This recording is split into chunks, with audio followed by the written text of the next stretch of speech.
Hola, ¿qué tal? Soy Mirko. Tendremos una charla sobre movilidad y metabolismo para Kluba. Are you ready to beat? Mirko Jalewski es especialista en metabolismo y movilidad y me encantaría, Mirko, gracias por estar aquí, que nos platiques. Eres especialista en metabolismo, un tema importantísimo. ¿Qué haces aquí en México? ¿Cómo llegaste? Gracias. El Comité Olímpico Mexicano necesitaba biomecánicos para emprender un proyecto hacia las Olimpiadas. Dentro de esos biomecánicos llego yo y el proyecto nunca se realizó, pero yo me quedé aquí. Ah, mira, ¿te gustó México? Me gustó México. Bueno, pues qué gusto que estés aquí. Gracias. Muchísimas gracias. Entonces, ahora sí, Mirko nos va a platicar en aproximadamente 30 minutos. Nos va a borrar creencias y a poner en el camino correcto para saber sobre metabolismo, o sea, temazo.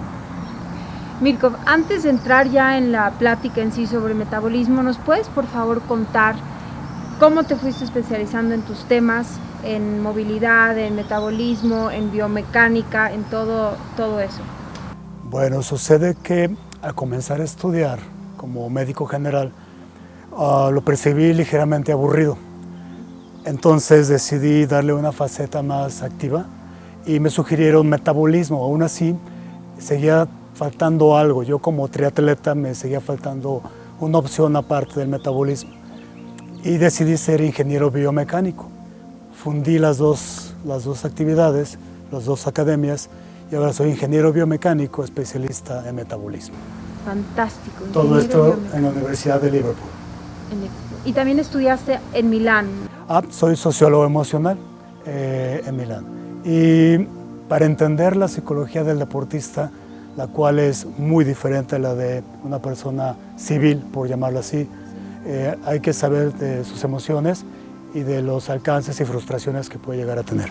Qué increíble, o sea, englobas también la parte espiritual de cierta manera. Sí, es psicoespiritual, claro. Junto con metabolismo y movilidad. Fantástico, qué bien. Muchísimas gracias. Ok, entonces ahora sí, Mirko nos va a platicar en rasgos científicos realmente qué es el metabolismo, porque yo creo que no sabemos lo que es, pensamos que es un órgano, o que es rápido o que es lento. Mirko nos va a platicar la parte científica del metabolismo. Gracias, Sofía. Es importante que se entienda que no hay metabolismos lentos o rápidos como tal, que el metabolismo es un gran número de mecanismos funcionando al mismo tiempo en todo tu cuerpo, regularmente en las células que activan moléculas a la vez. Y al final del día, lo único que se trata de metabolismo es cuánta energía consumes para poder estar vivo. Esta medición se llama metabolismo basal y es la que te hace respirar, que te hace moverte y estar vivo simplemente. Las calorías extras para la movilidad deliberada, como es el ejercicio, entran dentro de otra característica. Son calorías que se tienen que oxidar vía celular, metabólica y a su vez molecular. Y el metabolismo, por tanto, existe en todos los seres humanos, incluso en las plantas, pero de forma diferente en cuanto a la oxidación. Y el metabolismo, si no está ubicado en alguna parte del cuerpo, ni debajo de la piel, es un mecanismo a nivel celular que trabaja oxidando moléculas para proporcionarnos energía. Ok, y tiene gran relación tanto con respiración, ¿cierto? Como con las glándulas, El sistema endocrino tiene la primera de las facultades, para empezar la tiroides, pero llega a ser partícipe incluso en las condiciones hormonales sexuales. Entonces el metabolismo puede englobar toda la movilidad e incluso todos los sistemas suprarrenales, nerviosos y todo lo que involucra el ejercicio y todo lo que se desprende del ejercicio, incluyendo endorfinas. El metabolismo activo es muy distinto a un metabolismo rápido. Yo le llamo inactivo o activo, en términos muy míos, para entender y poder explicar. Por tanto, el metabolismo no es algo que adquirimos genéticamente, sino cada entidad tiene un metabolismo, depende de ti si es activo o inactivo. Exacto, depende de uno mismo, o sea, uno puede conocer cómo funciona su metabolismo y usar ese conocimiento para ayudar a que funcione correctamente, ¿cierto? Si lo descuidamos... De eso se trata esta charla, comenzar a ver tabús que existen, falacias, mentiras, creencias populares y realmente ayudar a las personas a que estén dentro de la línea de trabajo, divirtiéndose y entrenando. Sí, o sea, se me hace clave conocer el cuerpo, cómo funciona, sin tabús y sin creencias, y además cómo funciona el mío, porque el mío es distinto del tuyo y del de una persona alta, baja, o sea, cada cuerpo es distinto. Yo creo que es clave, ¿verdad?, para poder aprovechar las habilidades que tenemos, disfrutar hacer ejercicio, saber qué comer, qué me conviene. Es clave conocer mi metabolismo. Yo, Mirko, te confieso, yo no sé cómo describiría mi propio metabolismo. Yo tengo hipotiroidismo, por ejemplo. ¿Qué me puedes decir al respecto? ¿Cómo puede una persona saber cómo es su metabolismo? Bien, todo se basa en energía. Al final de cuentas, el metabolismo lo único que te va a proporcionar es la energía necesaria. Hago un paréntesis. El mamífero humano es el único mamífero que almacena grasa por nada, solo porque sí. Entonces desde ahí es un poco injusto, porque no hay eras de hielo, porque no invernas, no hay una necesidad de almacenar grasa, como las ballenas, como los osos, como ciertos mamíferos. El ser humano almacena grasa porque no oxida esa energía, la energía consumida. ¿Se puede decir que es por el sedentarismo entonces? Sí, aquí nos saltaríamos e iríamos directamente a hablar del metabolismo primitivo. Qué bueno que llegas a ese punto.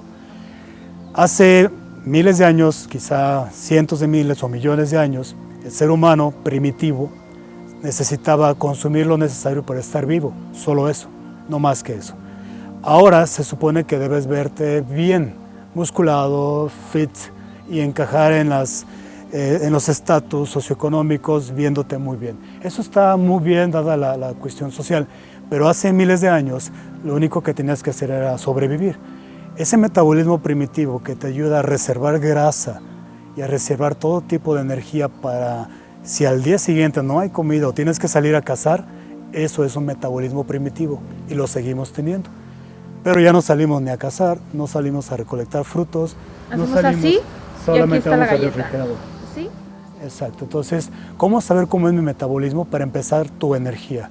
Si eres de los que se levanta fatigado, definitivamente tu metabolismo no está activo, no está correcto y probablemente tienes alguno de los fantasmas de enfermedades metabólicas rondando a ti, como el hipotiroidismo, que no es causal del sedentarismo. El hipotiroidismo puede ser prácticamente genético o promovido si por un sedentarismo muy severo.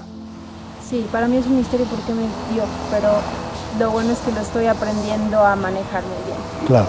Entonces, ¿te parece si entramos a esta parte de tumbar creencias? Sí, por favor. Ok, te voy a hacer preguntas. ¿Okay? Gracias. Muy cortitas, muy sencillas. Metabolismo rápido y metabolismo lento. Sí, insisto, metabolismo inactivo o activo. Sí, lo puedes acelerar mediante procesos de oxidación de energía, pero insisto en que toda energía que es oxidada conlleva otros actos químicos como el ácido láctico. Entonces, para poder saber si es activo el metabolismo o es inactivo, hace falta moverse, si no, no lo vas a entender ni lo vas a saber. ¿Qué es movilidad para términos, si no científicos, sí clínicos? Cualquier cosa que haga elevar tu temperatura basal significa que estás moviéndote, a diferencia de estar acostado o sentado. Frecuencia cardíaca. Frecuencia cardíaca, elevación de temperatura. Perfecto. Una vez que inicias una caminata, suponiendo que vayamos al ejemplo más simple, una caminata, pero no solamente el caminar por caminar, sino una caminata con un ritmo que te frecuencie tu cardiovascular a, digamos, un 60%. En ese momento, el 60% de esa persona no se compara ni puede ser igual al 60% de otra. Es tu ritmo cardíaco, y tu pulsación y tu forma de moverte en ese momento para acelerar tu metabolismo. Entonces, si estás usando energía proveniente de glucosa probablemente o de grasa, pero normalmente ese 60% de tu capacidad cardiovascular es el que te indica si llegas a un cansancio extremo en 10 minutos, definitivamente para empezar tu condición no está bien, por tanto tu metabolismo pues no está activo. Ok, entonces digo, para la gente que quiere comenzar a tener una rutina de ejercicio para mejorar su metabolismo, así es como va sabiendo, conociendo su progreso. Claro. Perfecto. Si hay que iniciar a moverse. No, yo sé, ¿no? Es toda una situación que queremos, mediante estas pláticas, ayudarles a mejorar por medio de entender cómo funciona realmente. Segundo, típico, mi genética es así, o sea, metabolismo lento. Sí, porque así era mi mamá, no puedo hacer nada, mi genética es así. Se escucha muy frecuentemente. ¿Qué nos dices al respecto? Bien, claro, sí importa obviamente la herencia genética, te lleva a un mesotipo. Los mesotipos se diversifican en 3, incluso hasta más. Pero hay el endomorfo, que es el tipo llenito, y toda su vida va a ser llenita o llenito. El ectomorfo, que es el delgado, y el mesomorfo, que es musculado. Entonces, no hay mucho que hacer contra este tipo de cambios o de mesotipos. Puedes llevar a tu mesotipo a la mejor parte o a la mejor versión de ese mesotipo. Si eres mesomorfo y toda tu vida vas a ser llenito, pues puedes ser el llenito más atlético. Ok, qué padre. La mejor versión. Si eres muy flaquito, puedes ser el ectomorfo, la mejor versión de tu mesotipo, ¿sí? Hacia estándares de movilidad. Pero la gente confunde ejercicio con figura. Movilidad de alcance, resistencias, potencias, las confunde con cómo me veo. Y desde ahí entonces mucha gente ni siquiera tiene un metabolismo activo y se ve bien. Y es por tanto que dice, bueno, es que así es mi metabolismo, yo lo heredé, soy un afortunado. Y el llenito que no tiene ni siquiera una postura correcta, también se puede enjaular o encerrar, ensimismar en su psicología y decidir dejarse al olvido y a la obesidad porque su mesotipo o su genética es así. Entonces no hay genética que no pueda revertirse hacia una mejor versión de tu genética, la mejor. Sí, bueno, y además últimamente hay muchísimos estudios acerca de cómo no estamos tan limitados como pensábamos por nuestra genética, o sea, podemos ayudarla muchísimo. Hay ciertas cadenas en el humano que pueden ser mutables durante tu vida, entonces totalmente correcto. Perfecto, buenísimas noticias. Otra, me la vivo haciendo dietas y entrenando y sigo igual. ¿Por qué le pasa eso a la gente? ¿Qué les falta saber? Sí, exacto, saber. Probablemente están teniendo una actividad con demasiada intensidad o todo lo contrario, con muy poca o baja intensidad.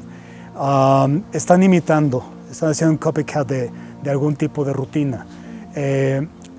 Voy a ir a una premisa muy fundamental en lo que yo hago al menos. Yo antes de decirle a una persona qué tiene o qué debe o cómo lo debe de hacer en cuanto a su entrenamiento, hago una prueba de esfuerzo. Y en esa prueba de esfuerzo o de capacidad puedo saber en 2 o 3 días de exámenes o de pruebas hacia dónde llevar a la persona de acuerdo al estatus actual. Y juntos promover un proyecto que no sea utópico, porque la frustración es lo primero que te va a parar.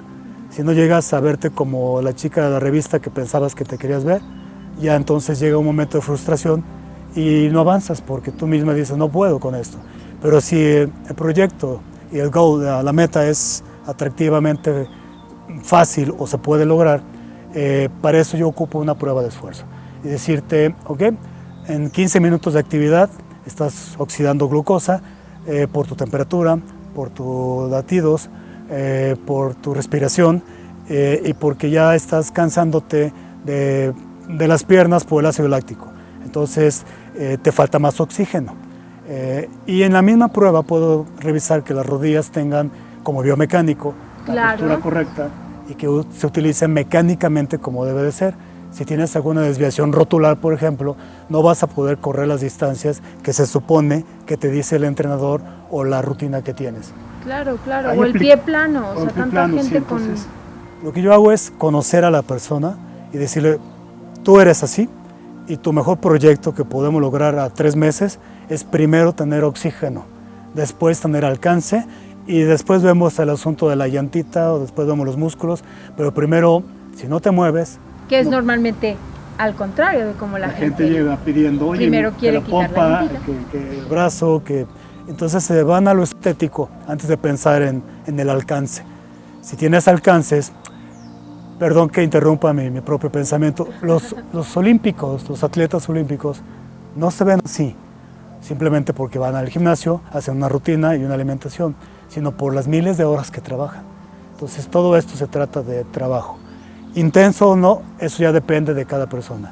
Puede haber una persona que esté entrenando demasiado intenso, normalmente esto pasa con la gente que entrena CrossFit, y comen mucho porque obviamente les da mucha hambre y comienzan a tener alcances, más repeticiones, menos tiempos, más alturas, todo les empieza a ir mejor, pero se ven al espejo y dicen, tanta intensidad de trabajo y sigo viéndome igual.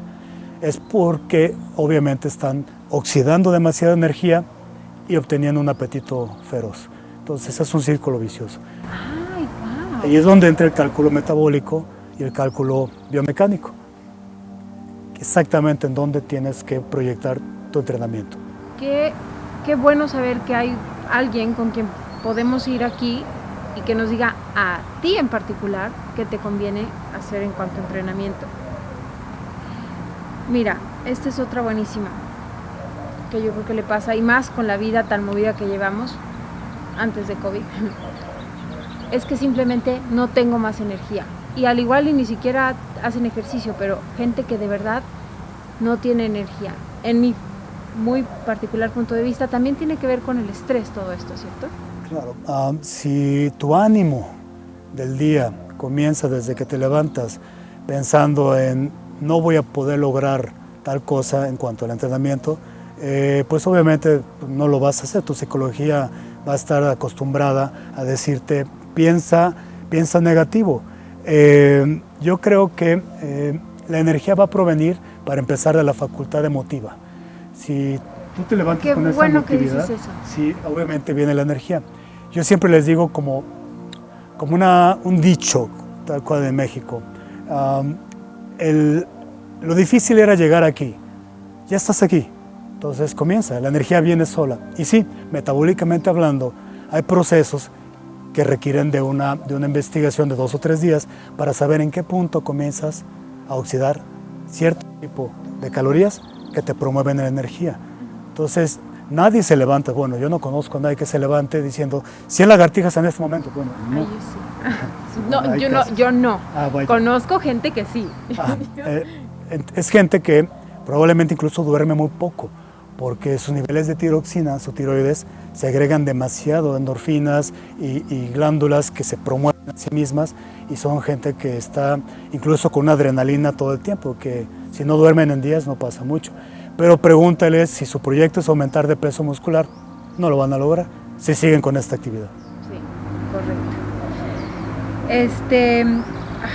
Es que hay tantas preguntas que la gente tiene. Otro mito gigante. ¿Los gorditos solo deben hacer cardio? Bien. Tiene que ver con los mesotipos. Hablemos primero del mesotipo. Sí. Si eres llenito, yo de los mejores atletas que he entrenado son endomorfos, son personas muy llenitas que tienen una capacidad cardiovascular impresionante, que el peso no difiere mucho en los alcances o no tiene nada que ver, no hace una influencia. Cada una de las personas con diferente mesotipo puede llegar a engordar, es decir, un ectomorfo que va a ser muy delgado puede llegar a reservar grasa, y es probable que conozcas personas que están muy delgadas y tienen su barriguita de grasa, es su reserva primitiva. No necesariamente no almacenan grasa, solo que nunca van a ser obesos. Entonces, el gordito solamente tiene que ser cardiovascular, sí y no. El gordito tiene que entrenar con mucha intensidad sus músculos.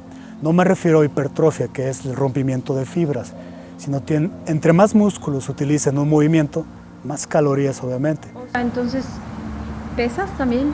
Exactamente. Necesitamos potencia para la gente llenita. Si tienes un índice de masa corporal arriba del 30, pues obviamente no puede ser muy aeróbico.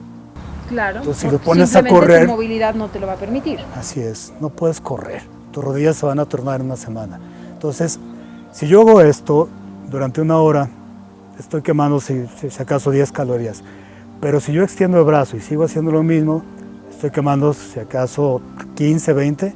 Y si yo aparte hago esto, son más calorías porque estoy involucrando más músculos. Si aparte añado un peso que pueda yo promover en movilidad, significa que estoy quemando más calorías todavía.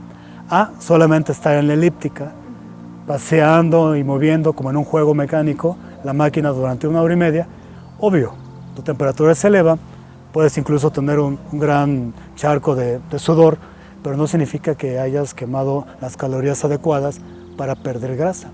Probablemente perdiste peso, pero entre ese peso va el músculo. Claro, y probablemente mucho líquido, pero y no, líquido, sí, que no vas a recuperar. oxidaste lo que tenías. Sí, entonces el gordito tiene que esforzar sus músculos sanamente, me refiero con pesos que le permitan entrenar más allá de 1 hora o 1 hora, y que su respuesta a la oxidación de energía no sea un apetito tan feroz que al salir del gimnasio pues se coma el mundo y vuelve a hacer lo mismo. Claro. Entonces el gordito sí tiene que obviamente moverse aeróbicamente y anaeróbicamente.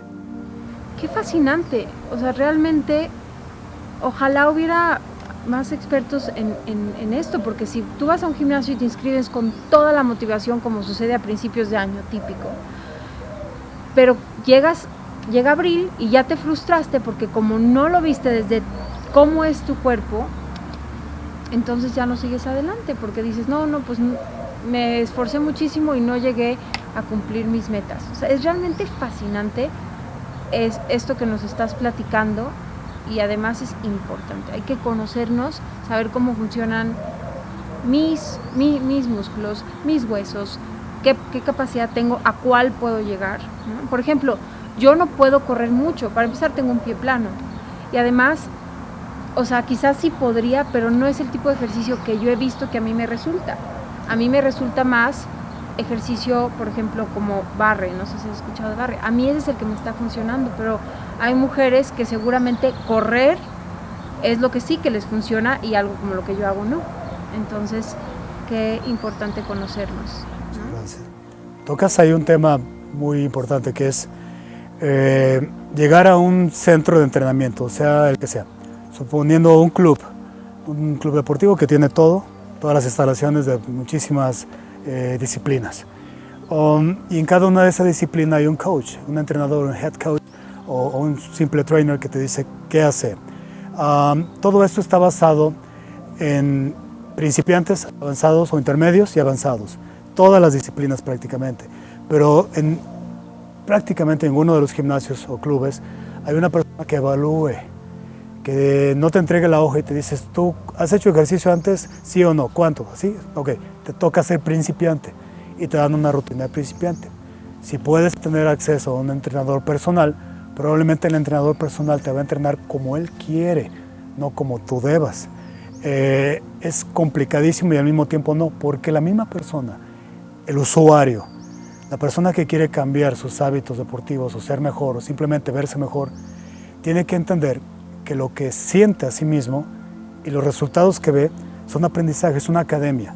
Ir a entrenar una disciplina te faculta academizarte, entenderte. Pero si eres de los que le dejas todo en manos del entrenador, probablemente no va a funcionar. Tienes que conocerte y llegar a límites, umbrales de dolor sanos, que al día siguiente, si no te mataron, te hace más fuerte. Ajá. Entonces, cada disciplina necesita... Sí, no play, no game, o sea, que sí duela, pero tampoco que te mueras. Claro, exactamente. Y ahí entraríamos en términos ya cardiovasculares, situaciones del miocardio, y ya cosas más complejas que muchas personas no pueden clínicamente.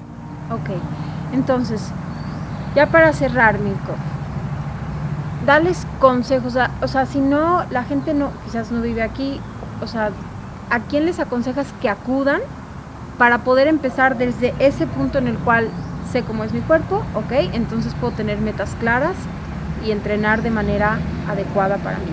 ¿A quién pueden acudir? ¿Qué 3 cosas, por ejemplo, básicas tienen que saber de sí mismos para llegar con su entrenador y decirle, mira, este soy yo, ¿qué hago?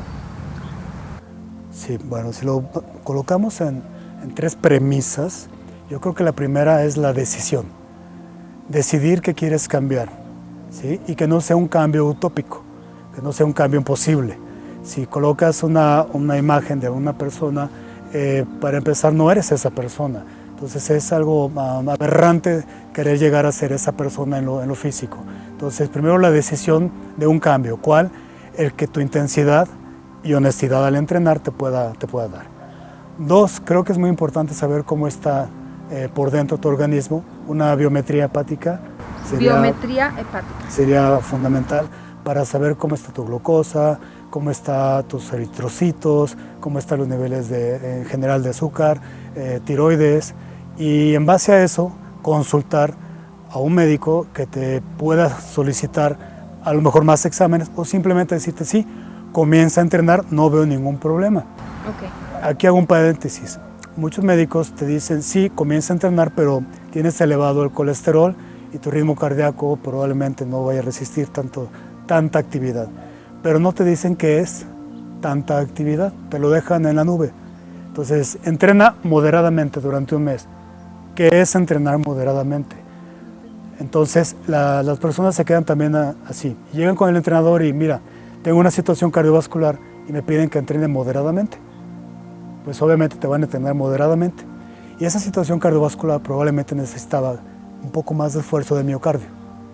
Y no te lo dijeron porque el entrenador pues, no te quiere matar, tiene miedo por lo que le acabas de decir.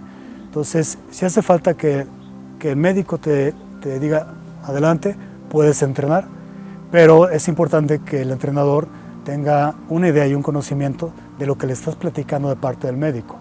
Si no va a decir, ok, bueno, hoy te tocan brazos, y ya ni siquiera facultaste tu corazón y ni siquiera vas a entrenar correctamente porque es una rutina del día. O si vas al atletismo y pretendes correr, sí, el médico me autoriza que pueda correr, ok, tú nos vas siguiendo pero a la distancia, no te acerques al grupo. Cuando probablemente sí puede acercarse al grupo y no hay ningún problema siempre y cuando sea honesto y diga, me siento bien, me siento mal, estoy teniendo algún tipo de sensación negativa o estoy siendo muy optimista porque estoy corriendo a la par del grupo. Y ahí entra la tercera recomendación, es aprender de sí mismos. Entonces, si al día siguiente no sentiste que realmente llevaste a un límite sano tu organismo y tus alcances, quiere decir que ese día no entrenaste bien, sea cual sea la disciplina. Entonces, la decisión, el médico es importante con su estudio y el laboratorio, y la honestidad. Biometría hepática. Sí, o hemática. Y la honestidad de ti mismo para saber que no te hiciste tonto entrenando. Ok, pues no está tan complicado, simplemente hay que encontrar un balance de esas tres cosas. Así es. Y obviamente la decisión es lo primero. Mirko, muchísimas gracias. Qué Gracias interesante y fascinante lo que nos contaste. Nos va a servir a todos. Yo aprendí muchísimo. Muchas gracias. Gracias por acompañarme en esta charla. Soy Mirko. Puedes seguirme en mis redes sociales, por favor, para cualquier tipo de asesoría personal, rutinas de entrenamiento, alimentación, y no olviden suscribirse a Cluba.